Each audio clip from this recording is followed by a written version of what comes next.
Түсінікті ма? Сондықтан кеше ғана айттым ғой, дүние кететін уақыт келеді қыздар. Ақша кетеді, ақшаны таба алмайтын уақытымыз келеді ертең. Күш қуатымыз жоқ болады. Түріміз әбіржейді. Барлығы кетеді бізден. Таят дейді ғой. Барлығы сондай кететін уақыт келеді. Қазір күш қуатыңыз бар, бәрімен қырылып жүрсіз ба? Ертең сіздің күшіңіз кететін уақыт келеді. Сіздің ертең ақша таба алмайтын уақыт келеді.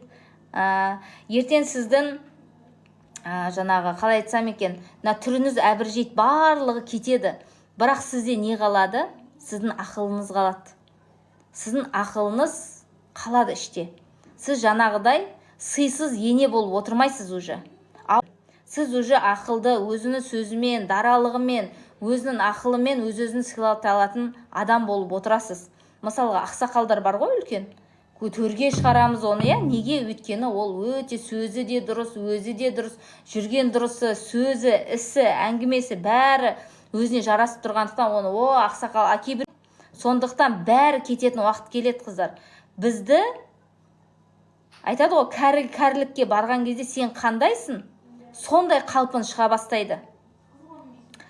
Қандай барсың, солын шыға бастайды. Ақылдысың ба? Сен ақылдылығын ұлғая бастайды. Сен несің ба?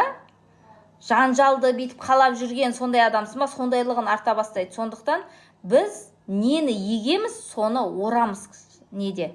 Қартайғанымызда. Сондықтан қазір жолқынып алып, менде күш бар, менде қуат бар деп қырыла беретін болсаңыздар, біз негізі жақындарымыздың қадірін білмейміз.